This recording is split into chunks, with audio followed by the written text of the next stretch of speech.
الحمد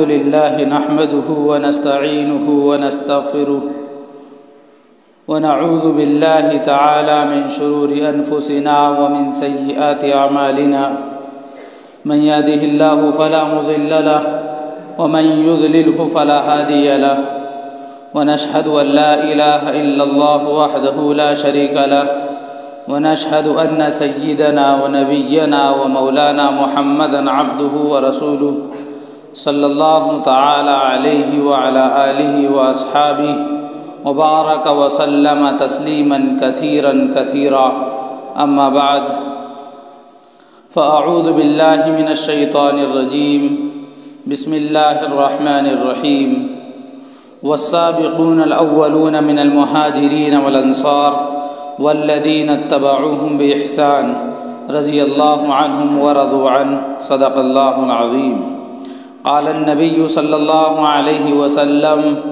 أصحابي كالنجوم بأيهم اقتديتم اهتديتم وفي رواية أخرى لا تسبوا من أصحابي أو كما قال صلی اللہ علیہ وسلم۔ بزرگان محترم اور میرے دینی ایمانی بھائیوں، آج کا بیان گویا کہ ایک سوال کا جواب ہے۔ صحابہ کرام سے ہر ایک کو محبت ہے، ہوتی ہے اور ہونا چاہیے۔ میں بھی اکثر صحابہ کرام کے محبت بھرے ایمان افروز واقعات آپ کے سامنے اور جہاں جہاں مجھے موقع ملتا ہے بیان کرتا ہوں، اس لیے کہ صحابہ کرام دین کی اساس ہیں، صحابہ کرام دین کی بنیاد ہیں، صحابہ کرام ہم لوگوں کے لیے وہ جماعت ہیں جس نے فیض محمدی سے فیض پا کر پوری دنیا کو نبی صلی اللہ علیہ وسلم کے فیض سے روشن کیا اور نبی صلی اللہ علیہ وسلم کے پیغام سے آراستہ کیا اور پیغام محمدی کو پوری دنیا میں عام کیا۔ صحابہ کرام کو اگر درمیان سے نکال دیا جائے تو ہمارے پاس کوئی سرمایہ نہیں ہوگا۔ اگر صحابہ کرام کو درمیان سے نکال دیا جائے تو گویا کہ ہم یتیم ہو جائیں گے، بے دین ہو جائیں گے، دین کا نام و نشان ہمارے پاس باقی نہیں رہے گا۔ اس لیے کہ صحابہ کرام وہ واحد جماعت ہے جس نے اپنا مال و زر اور اپنی جان اور جو کچھ اللہ تعالیٰ نے ان کو عطا فرمایا تھا، مال کے اعتبار سے ہو یا جسمی کے اعتبار سے ہو یا ذہانت کے اعتبار سے ہو، ہر اعتبار سے صحابہ کرام نے اپنے آپ کو دین پر لگایا، اپنے آپ کو نبی صلی اللہ علیہ وسلم کی محبت پر نچھاور کیا، قربان کیا۔ اور اللہ تعالیٰ کا یہ دستور رہا ہے کہ ہر دور میں اللہ تعالیٰ نے پیغمبروں کو مبعوث فرمایا ہے۔ حضرت آدم علیہ السلام آئے، اسی طرح نوح علیہ السلام آئے، ابراہیم علیہ السلام آئے اور دیگر انبیاء تشریف لائے، اور ہمارے نبی صلی اللہ علیہ وسلم کی بعثت سے تقریباً 600 سال پہلے حضرت عیسیٰ علیہ السلام تشریف لائے۔ عیسیٰ علیہ السلام کی نبوت کے بعد حضرت محمد صلی اللہ علیہ وسلم کی نبوت کے درمیان 600 سال کا فاصلہ ہے تقریباً، اور یہ عرصہ کچھ زیادہ طول پکڑ گیا، اور اس طول کی وجہ سے، اس لمبے وقفے کی وجہ سے آپ اندازہ لگا سکتے ہیں کہ جہالت کس عروج پر پہنچ چکی ہوگی۔ اور عام طور پر زمانے جاہلیت کے واقعات سے ہم لوگ واقف ہیں اور سنتے رہتے ہیں۔ زمانہ جاہلیت میں ایسی کون سی برائی نہیں تھی جو نہیں پائی جا رہی ہو، ہر طرح کی برائی اس وقت اس دور میں موجود تھی، اور مشرق و مغرب کا یہ حال تھا کہ ایک طرف تو عورت کو پاک دامنی پر داغ سمجھا جاتا تھا، پاک دامنی پر، دامن تقدس پر عورت گویا کہ ایک داغ تھی، ایک دھبا تھی، اور ایک طرف کا حال یہ تھا کہ عورت کو خدائی درجہ دے رکھا تھا، کہ عورت کو اتنا درجہ دیا اور اتنا اس کی محبت میں غلو اختیار کیا کہ اس کو خدائی درجہ دے دیا۔ تو یہ دو متضاد تصور تھے زمانہ جاہلیت میں، اور آج بھی کسی نہ کسی درجے میں یہ تصورات باقی ہیں۔ کہیں پر عورت کی کوئی حیثیت نہیں ہے، اور کہیں پر اتنی حیثیت ہے عورت کی کہ اس کو خدا کے برابر اور خدا کے مقام پر کھڑا کر دیا۔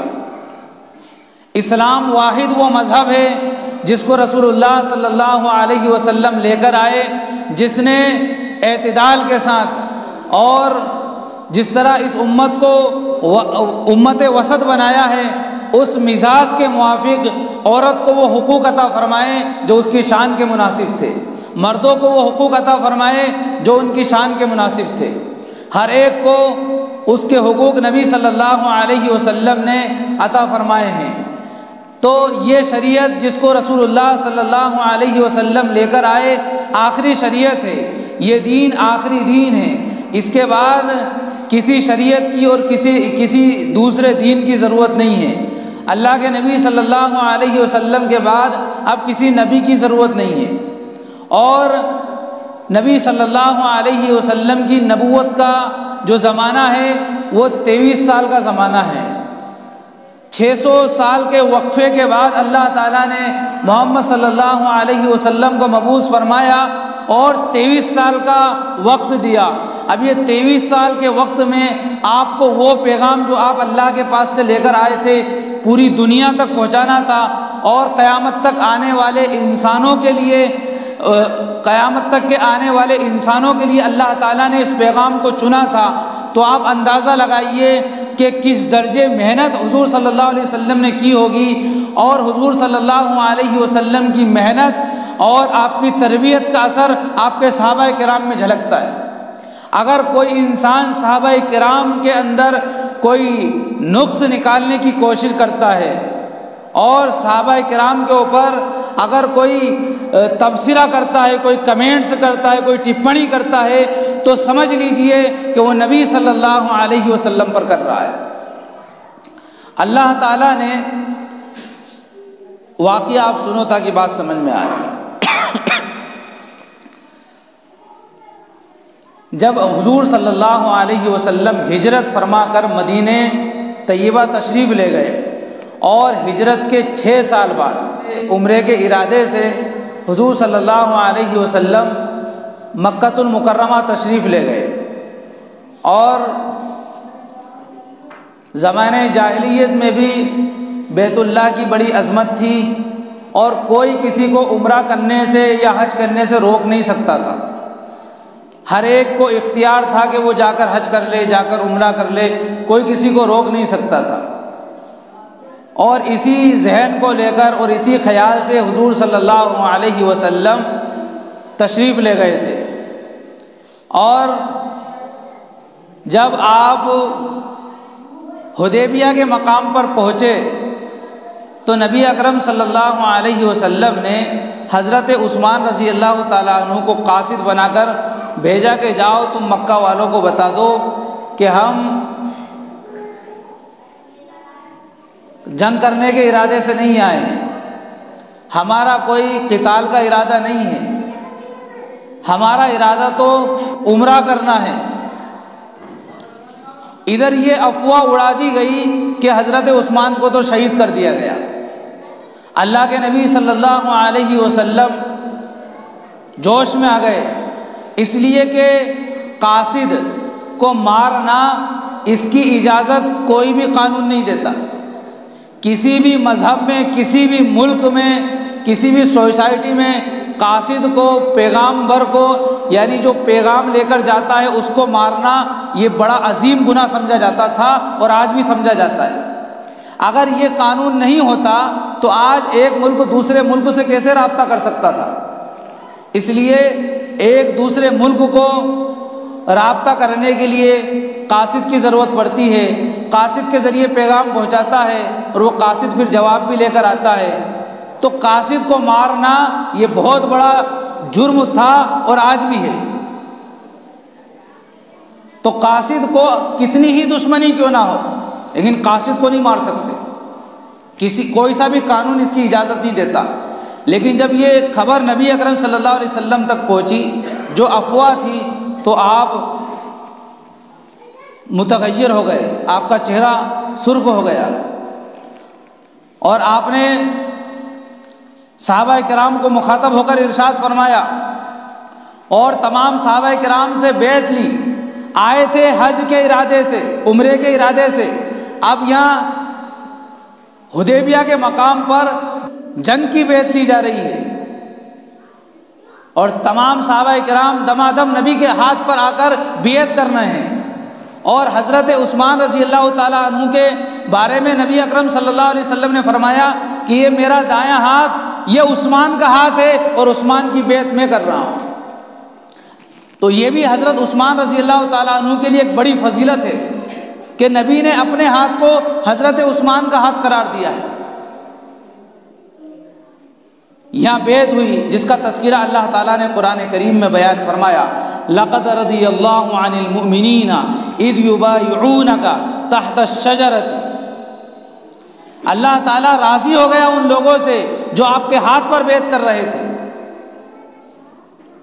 تو اللہ تعالیٰ نے رضا کا پروانہ سنایا اور نبی اکرم صلی اللہ علیہ وسلم نے حضرت عثمان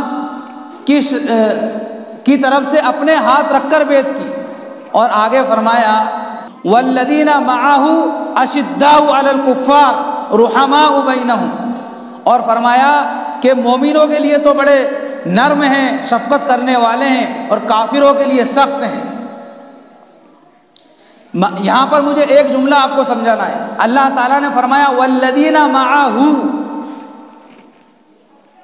اگر آپ کا کوئی ساتھی ہو، مثال کے طور پر کسی کی کوئی تنظیم ہے یا کسی کی کوئی ٹیم ہے یا کوئی دو چار لوگ مل کر کسی بزنس کو کرتے ہیں، اس میں سے سب ایک دوسرے سے تعلق رکھتے ہیں، اگر کوئی دوسرا انسان اس ٹیم کے کسی ایک انسان کی بھی برائی کرتا ہے تو اس کو کتنا ناگوار گزرتا ہے، جبکہ کوئی رشتہ داری نہیں ہے، صرف ایک تعلق ہے کہ ساتھ میں مل کر بزنس کرتے ہیں، پارٹنرشپ ہے، یہ ہماری ٹیم کا ہے، اس کے بارے میں برائی کی ہے، اب جو ہے غصہ آ گیا۔ تو جب ہمیں اپنے ساتھیوں کی برائی سننے پر غصہ آ جاتا ہے، اپنے ساتھیوں کے بارے میں ہم ذرا سی لب کشائی برداشت نہیں کر سکتے، تو اللہ تعالیٰ یہاں پر یہ فرما رہا ہے والذین معہ، اور وہ لوگ جو آپ کے ساتھ میں ہیں۔ صحابہ کو نبی کا ساتھی قرار دیا ہے اللہ تعالیٰ نے، اور ہر نبی کے ساتھی ہوا کرتے ہیں۔ تو یہاں پر اگر ہم صحابہ کی شان میں کچھ کہہ رہے ہیں اور صحابہ کی شان میں اگر ہم کچھ نازیبہ کلمات کہہ رہے ہیں یا تبصرے کر رہے ہیں، کمنٹس کر رہے ہیں، تو یاد رکھیے اس سے نبی کو سب سے پہلے تکلیف ہوگی، اس لیے کہ صحابہ نبی کے ساتھی ہیں۔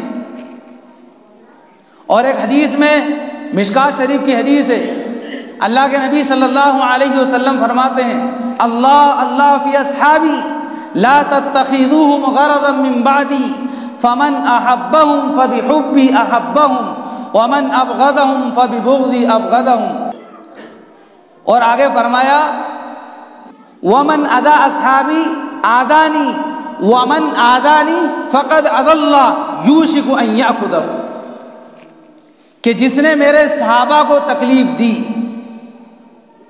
اس نے مجھے تکلیف دی، اور جس نے مجھے تکلیف دی اس نے اللہ کو تکلیف دی، اور اللہ اس کی پکڑ کرے گا، اس کی گرفت کرے گا۔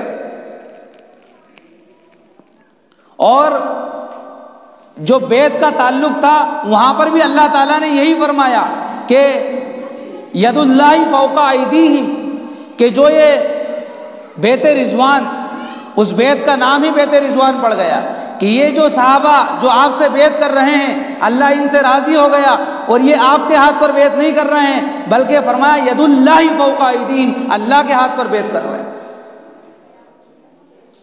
تو اس طرح سے یہ جو ہم کلمات ان کی شان میں استعمال کر رہے ہیں اور نازیبہ کلمات استعمال کر رہے ہیں تو یہ ہم اللہ کی شان میں گستاخی کر رہے ہیں، اس لیے کہ اللہ تعالیٰ نے اپنے پیارے حبیب صلی اللہ علیہ وسلم کی صحبت کے لیے صحابہ کرام کو چنا ہے، اور قرآن کریم میں اللہ تعالیٰ نے اس کو بیان کیا ہے، عباد اللہ الذین اصطفیٰ اللہ خیر عما یشرکون،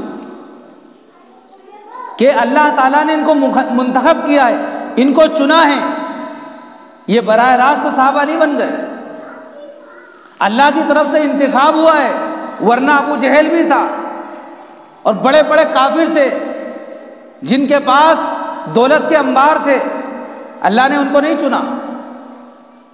اور جو یہ الزام لگا کر اور یہ شوشہ چھوڑ کر کہ صحابہ کرام کے پاس تھا ہی کیا جو وہ کھاتے، اور بدعتیں ایجاد کر لینا، رسم و رواج کو فروغ دے دینا، یہ انتہائی درجے کی جہالت ہے۔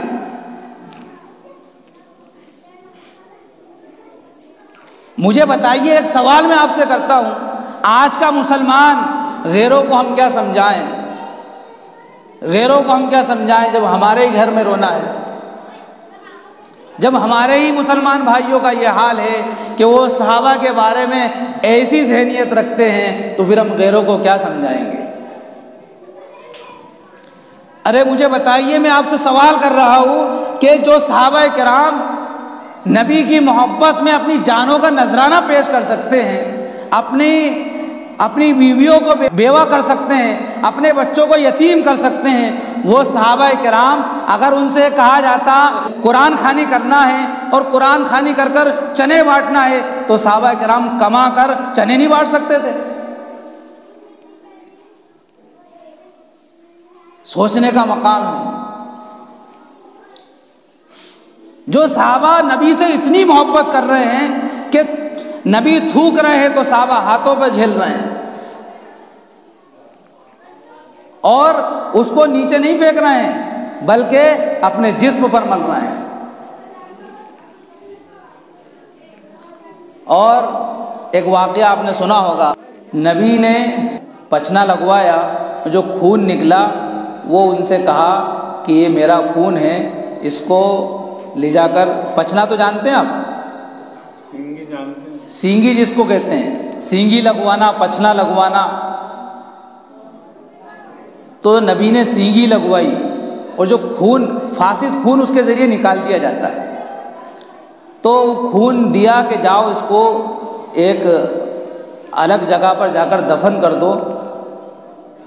وہ گئے وہ صحابی اور جا کر پورا خون پی لیا، نبی کے پاس آئے، پوچھا کہ اس کو دبا دیا، اس خون کو؟ کہاں دبا دیا؟ نبی نے پوچھا کہاں؟ کہا ایسی جگہ دبایا ہے کہ کسی کو ملے گی۔ اس محبت کی مثال کوئی پیش کر سکتا ہے؟ تو پھر یہ کہنا کہ صحابہ کے پاس تھا ہی کیا جو مٹھائی تقسیم کرتے؟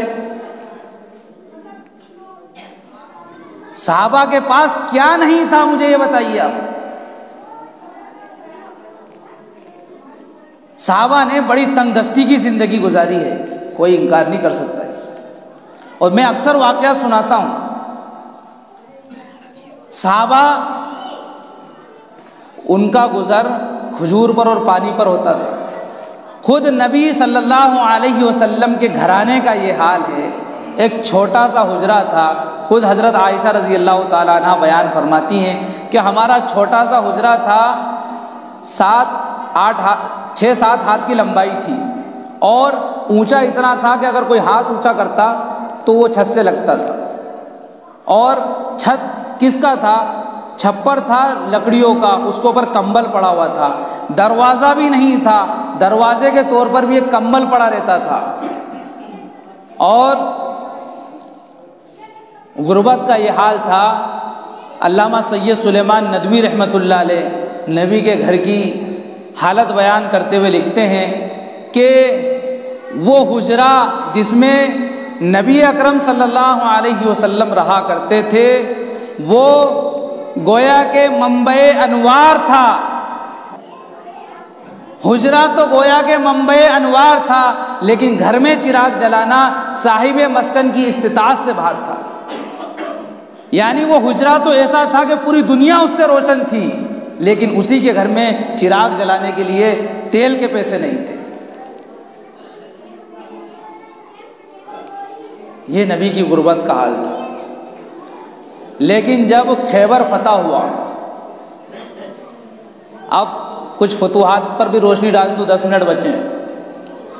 لیکن جب خیبر فتح ہوا اور خیبر یہودیوں کا علاقہ تھا، خیبر کے اندر بڑے بڑے باغات تھے اور یہودیوں کی بڑی کثیر آبادی تھی اور بڑے مالدار یہودی تھے اور بڑا مالدار علاقہ تھا خیبر کا علاقہ.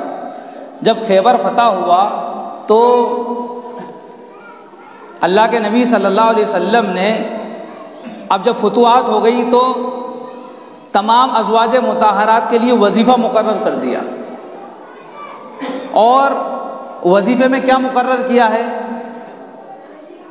20 وسق جو اور 80 وسق کھجور.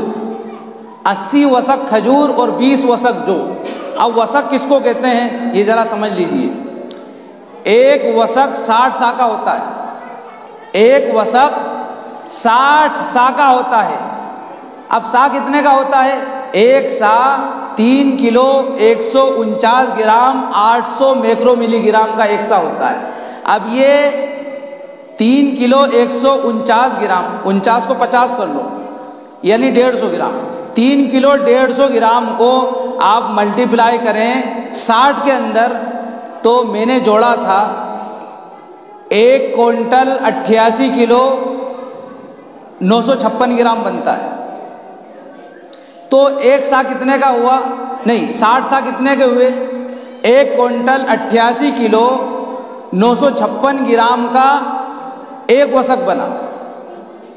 اب اس ایک وسق کو 80 میں ملٹیپلائی کریں آپ تو غلہ بنے گا 140 کوئنٹل.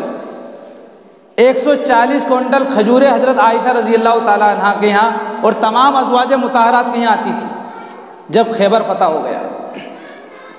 اور اس کے بعد 20 وسق جو بھی ساتھ میں آتے تھے. اسی طرح 20 وسق کو، اسی طرح وسق کو سمجھنے کے لیے سا کی ضرورت ہے کہ ایک وسق 60 سا کا ہوتا ہے اور ایک سا 3 کلو 149 گرام 800 میکرو ملی گرام کا ہوتا ہے. اس کو 60 میں ملٹیپلائی کریں گے تو 1 کوئنٹل 88 کلو 956 گرام بنے گا. اور اس کو جب ہم 20 میں کریں گے تو 35 کوئنٹل غلہ بنے گا. تو 35 کوئنٹل تو جو اور 140 کوئنٹل کھجور. اس دور میں 140 کوئنٹل کھجور کا بھاؤ معلوم کرو. سب سے ہلکے درجے کی کھجور انڈین کھجور 200 روپے کلو آتی ہے. اگر 200 روپے کلو والی کھجور 140 کوئنٹل اگر آپ لیں گے تو 28 لاکھ روپے کی آئے گی. کتنے کی آئے گی؟ 28 لاکھ روپے کی. اور 35 کوئنٹل جو لیں گے آپ تو یہ آئے گا 70,000 روپے کا. 28 لاکھ 70,000 روپے سالانہ وظیفہ ایک بیوی کے گھر میں آتا تھا. اب آپ بتائیے غربت بچی کہاں ہے؟ کیا یہ قرآن خوانی کر کے ماوے کی جلیبی نہیں بٹوا سکتے تھے؟ ماوے کے رسگلے نہیں بٹوا سکتے تھے؟ جو یہ الزام لگانا کہ صحابہ کے پاس تھا کیا تو وہ قرآن خوانی کر کے مٹھائی بٹواتے، یہ الزام لگانا صحابہ پر. اتنا غلہ جن کے پاس آ رہا ہے. اور آج کی پوزیشن میں تو یہ انڈین کھجور کا بھاؤ آپ کو بتایا ہے. سعودیے میں جو کھجور اس وقت ہے اعلیٰ درجے کی کھجور جو کل بھی تھی آج بھی ہے جس کو اجوا کھجور کہتے ہیں، لکھنؤ کے اندر اس کا بھاؤ ہے 2200 روپے کلو. اگر 2200 روپے کلو سے 140 کوئنٹل کا بھاؤ لگائیں گے تو کتنا ہو جائے گا؟ میں نے جوڑا تو نہیں، آپ جوڑ کے دیکھ لیجئے گا۔ اتنا وظیفہ ان کے گھر میں آتا تھا۔ اس کے بعد ان کے جو بھانجے ہیں حضرت عبداللہ ابن زبیر، میں مختصر آپ کو بتا رہا ہوں، یہ وظیفہ نبی نے مقرر کر دیا خیبر فتح ہونے کے بعد۔ یہ وظیفہ بدستور جاری رہا یہاں تک کہ حضرت ابوبکر صدیق رضی اللہ تعالیٰ عنہ کا زمانہ آیا، اس کے بعد عمر فاروق رضی اللہ تعالیٰ عنہ کا زمانہ آیا۔ عمر فاروق رضی اللہ تعالیٰ عنہ کے زمانے میں تھوڑا سا یہ معاملہ رہا کہ انہوں نے کہا کہ غلہ لانا لے جانا، اس کو پھر فروخت کرنا، پھر پیسے حاصل کرنا بڑی پریشانی ہے، تو ایک کام کرو نقد روپے لے لیا کرو۔ تو یہ اختیار دے دیا تھا کہ جس کو نقد لینا ہو نقد لے لے، جس کو زمین لینا ہو زمین لے لے۔ تو حضرت عائشہ رضی اللہ تعالیٰ عنہ نے غلے کو چنا تھا، پیسے کو نہیں لیا تھا۔ اسی طرح جب حضرت امیر معاویہ رضی اللہ تعالیٰ عنہ کا بھی انتقال ہو گیا، اس کے بعد حضرت عبداللہ ابن زبیر رضی اللہ تعالیٰ عنہ کی خلافت رہی حجاز کے اندر۔ حجاز کے علاقے میں حضرت عبداللہ ابن زبیر رضی اللہ تعالیٰ عنہ کی خلافت تھی خلافت امویہ کے بعد۔ تو خود حضرت عبداللہ ابن زبیر، یہ بھانجے تھے، گھر کی حالت اچھی طرح جانتے تھے، یہ فرماتے ہیں کہ اتنا وظیفہ میری خالہ کے یہاں جاتا تھا، اور جب میں گورنر بنا تو سارے اخراجات میرے ذمے تھے۔ جب میں وظیفہ پہنچاتا تھا تو صبح وظیفہ جاتا تھا، شام کو گھر میں فاقہ ہوتا تھا۔ صبح وظیفہ جاتا تھا اور شام کو گھر میں فاقہ ہوتا تھا۔ ایک دن خادمہ نے کہا کہ آج تو گوشت بنا لیتے۔ کہا کہ اللہ تعالیٰ بھلا کرے، تو نے پہلے کیوں نہیں بتایا؟ پہلے بتاتی تو ہم گوشت کے پیسے رکھ لیتے۔ جس کے گھر میں 28,70,000 روپے آ رہے ہوں، اس کے گھر میں شام کو فاقہ ہوتا تھا۔ لکھا ہے روایتوں کے اندر کہ سارا مال غریبوں میں تقسیم ہو جاتا تھا۔ اتنا اللہ کے راستے میں لٹاتے تھے، لیکن قرآن کھانے کے بعد مٹھائی نہیں بٹواتے تھے۔ اس لیے یہ جو ذہنیت لے کر مسلمان گھوم رہے ہیں، اس سے توبہ کرو۔ حضرت حسن بصری جو تابعین میں ایک بڑا مقام رکھتے ہیں، فرماتے ہیں ان سے کسی نے پوچھا کہ عمر ابن عبدالعزیز رحمۃ اللہ علیہ کا مقام زیادہ ہے یا صحابہ کرام کا؟ اس لیے کہ انہوں نے بھی تو وہی کام کیا ہے، اگر ان کا مقام بڑا نہیں ہوگا تو برابر تو ہوگا۔ تو کیا کہا تھا؟ امیر معاویہ رضی اللہ تعالی عنہ کے گھوڑے کی ناک میں جو گرد لگا ہوا ہے، جو دھول لگی ہوئی ہے، اس دھول کے برابر بھی نہیں ہے حضرت عمر۔ ہزارہا درجے بہتر ہے وہ امیر معاویہ رضی اللہ تعالیٰ عنہ کے گھوڑے کی ناک کی دھول عمر ابن عبدالعزیز۔ یہ مقام تھا صحابہ کرام کا۔ نبی اکرم صلی اللہ علیہ وسلم نے فرمایا لا تسبوا من اصحابی، میرے صحابہ کو برا بھلا مت کہو۔ اور اگر یہ شریعت کا حصہ ہوتا قرآن خوانی، تو صحابہ کرام سے زیادہ قرآن خوانی کوئی نہیں کرتا۔ صحابہ کرام حضرت علی رضی اللہ تعالیٰ عنہ کے بارے میں سنا ہے علماء سے، میں نے کہیں پڑھا تو نہیں لیکن سنا ہے خطبہ حضرات کے بیان میں، کہ ایک پالان میں پیر ہوتا تھا، دوسرے پالان میں پیر جانے سے پہلے 60,000 مرتبہ جو ہے وہ قرآن شریف پڑھ لیا کرتے تھے۔ اب اندازہ لگا لیجیے آپ، اتنا قرآن پڑھنے والے، قرآن خوانی کافی بڑی چیز تھی، لیکن دل پہ آرے چلتے ہیں جب رسم و رواج کو ختم کرنے کی بات کی جاتی ہے۔ اس لیے کہ اس رسم و رواج سے پتہ چلتا ہے کہ ہمیں حقیقی محبت اللہ سے، اس کے رسول سے، اس کے صحابہ سے، اس کے دین سے، اس کی شریعت سے نہیں ہے۔ اگر اللہ سے، اس کے رسول سے، اس کے صحابہ سے، اس کے دین سے اگر ہمیں سچی محبت ہے تو تمام رسم و رواج کو بالائے طاق رکھ دیجیے۔ کوئی بھی نیا کام کر رہے ہیں تو آپ دارالافتاء جائیے، وہاں سے فتویٰ لیجئے اور پھر عمل کیجیے۔ ہو سکتا ہے مسجد کے امام تو صاحب کسی سے دشمنی میں کچھ کہہ دیں، حالانکہ میں ایسا انسان نہیں ہوں، کسی کی دشمنی میں کچھ کہہ دیں مسجد کے امام صاحب، اپنی بھڑاس نکالنے کے لیے کچھ کہہ دیں امام صاحب، ہو سکتا ہے، میں ہوں نہیں ایسا ممبر پہ بیٹھا ہوں، ممبر کا حق ادا کروں گا انشاءاللہ، اور کوشش بھی کرتا ہوں۔ تو دارالافتاء الحمدللہ ہیں، بڑے بڑے علماء کرام ہیں، مفتیان کرام ہیں، میں تو کچھ بھی نہیں ہوں۔ ہمارے حضرت استاد مثال دیا کرتے تھے، میں تو اس مثال کے لائق بھی نہیں ہوں، لیکن سمجھانے کے لیے عرض کر رہا ہوں کہ جو گھر کا صحن رہتا ہے اس میں لوہے کی چیزیں پٹک رکھتے ہیں، گیتی، پھاوڑا، سبل، کیا بولتے ہیں اس کو، یہ سب کہاں پڑے رہتے ہیں؟ آنگن میں پڑے رہتے ہیں۔ اور جو چاندی کی اور سونے کی چیز رہتی ہے وہ کہاں رہتی ہے؟